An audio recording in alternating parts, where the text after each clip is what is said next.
excited to be speaking to you today. My name is Fisayo Gracie Abby, and I'm going to be putting my channel up here so you can see other videos that I share. Today, I'm going to be talking to you about how to nail the first interaction that you have with an admissions committee member. Now, I've had a lot of people ask me, oh, how do I approach an admissions committee member? What do I ask? What do I say? What should I be mindful of? In this video, I'm just going to be sharing with you some tips and tricks that I find are the most important to consider or to have at the back of your mind when you are speaking to an admissions committee member. I'd always say there are 5 factors to consider when approaching these conversations. 1, likability. Yes, you have to be liked. Like, your number 1 goal when you are speaking to an adcom is for them to like you. You need to get them to like you through your story, through the enthusiasm that you show, through the questions that you ask. You just need to get them to like you. Think about it. People purchase products they like. People work with people they like. So if they're going to be admitting you into their program, they have to like you. So you have to use your magic.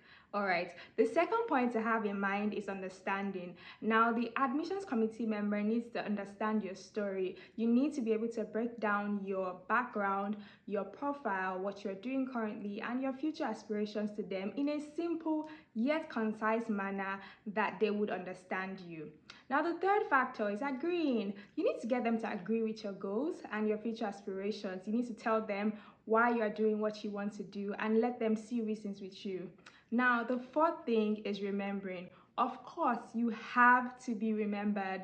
You have to be remembered. There are 1,001 people that are vying for the position that you're vying for, and they're also trying to make these conversations with the admissions committee member. You need to find ways to stand out through the questions that you ask when you speak to them, through the knowledge of the school that you display based on what you say, or knowledge of the news in the school or the program or the things that the program offers. You need to be able to demonstrate how you are enthusiastic about going into the school, and just use some little other things, factors here and there to just make them remember you. Now, the 5th point I would say is acting.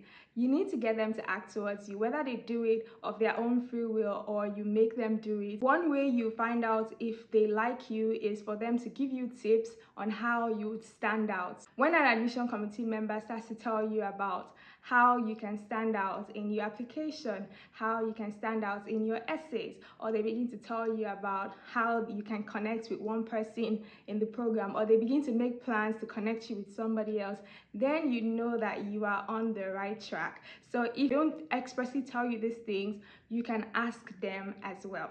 Now, we're going to be going into a brief simulation of a conversation between a prospective student and an admissions committee member. Hi, Caroline. Nice to get to speak to you. How are you doing today? Yes, I'm excited to get to speak to you, Fisayo. I'm very well. It's a sunny Wednesday out here today, and we're slowly easing into summer. Although sometimes it's very breezy, and even when the sun is out, you still have to wear a coat. But today is pretty warm. The weather is around 73 degrees. Oh, nice. The weather is quite stable here in Lagos. It's 29 degrees Celsius today. That should be around 85 in Fahrenheit. Typically, the average Nigerian will tell you the weather in Celsius. Really? Fahrenheit is mostly used here. Yes, I could tell from speaking to a number of colleagues or ex-colleagues who are now living in the US. The weather is pretty consistent all year round, between 29 to 32 degrees Celsius. Wow, I would love that for me. So let me tell you a bit about myself. I'm originally from Philadelphia. I lived my entire life there. And just 4 years ago, I moved my family out here to the Bay Area to take up this role as the Director of Student Communication and Correspondence at this business school. And it has been a fun ride. I've enjoyed getting to meet prospective students, following up with their journey and being part of their great accomplishments. I absolutely love my job here, and I would not have it any other way at all. For fun, on the weekends, I take my 2 daughters and our dog out to the park just to take a walk and, to enjoy nature and to just relax. Oh, do you love plants? Yes, I'm a plant mom. I've had a nursery for the last 4 years. Wow. I tried to be a plant mom for a month and it didn't work. The plants died literally under a month, and I felt really bad for the longest time. So I just decided that I'll be doing artificial plants for all of my home decor. Oh, I'm so sorry. I am so sorry. It's okay. So let me tell you about myself. Sure. I'm a Nigerian born and raised in the city of Lagos. I live with my parents and three siblings. My academic background is in information systems, and I've worked as a consultant for the last 6 years. I'm at the point in my journey where I consider the MBA to be the next career step for me for advancement. And whilst doing my research, I found the Access Business School program to be a great fit for me based on my profile and my future aspirations. That's a great profile you've got. There's a Nigerian in the second year class, the second year graduating class, who also has a technology background. I'll connect you with him right after this call. Thank you so much. I had a few questions that I wanted to ask you based on the research I've done online about your business school program. So I decided to take the business analytics concentration because I want to pivot into a role in that field post MBA. But I was wondering if I could also take courses in marketing and finance to just better equip myself for the journey ahead. That's a great question you've asked. So in your first year, you take compulsory courses that cover strategy, business analytics, marketing, accounting, and so much more. But then as you progress into your second year, you would be able to focus on your concentration and choose electives across different fields that interest you. We typically run our program this way just so that we can equip students for recruiting purposes and just so that they have a wide range of knowledge. Oh, nice, really nice. So that actually leads me to the next question that I had.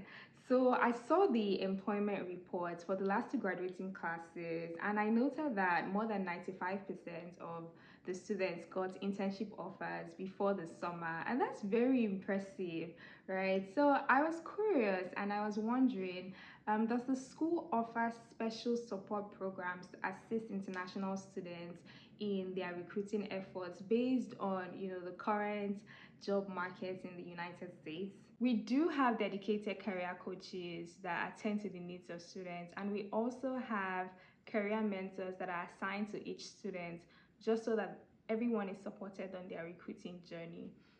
We very much understand what the job market, what the job situation is right now. It's pretty tough.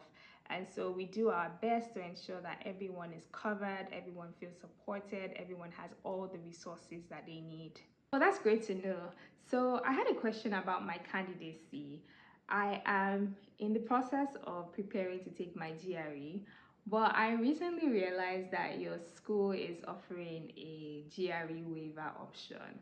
And considering that I am trying to get a scholarship offer, I would like to get your opinion on whether I should continue to prepare to take the GRE or I should abandon it and just basically focus on my essay writing and interview preparation. I hear this question a lot, and it's good that you've asked.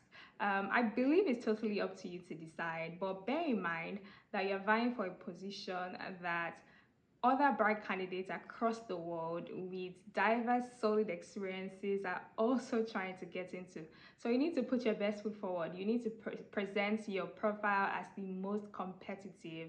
I would personally go ahead to continue the preparation for the exams, take the exams, and then start putting into work into my essay writing and then doing the interview prep. I see. Okay. Thank you for telling me that. Of course, of course. Do you have any more questions? Yes. So my final question to you would be, what do you think would make my application stand out? What do you think would qualify me to enter this program? What specific qualities are the team members looking out for in prospective students? Great question. So three things. We're looking for students with high impact leadership history, students who have demonstrated passion for learning and exhibited growth mindset. And thirdly, we're looking for students who are not afraid to stand out in the crowd in pursuit of innovation. Interesting. Thank you for sharing. Thank you. Sure, I'm more than happy to speak to you again if you have any more questions. So don't hesitate to reach out to me. I'll be connecting you to Bolaji, the second year student I told you about, right after this call.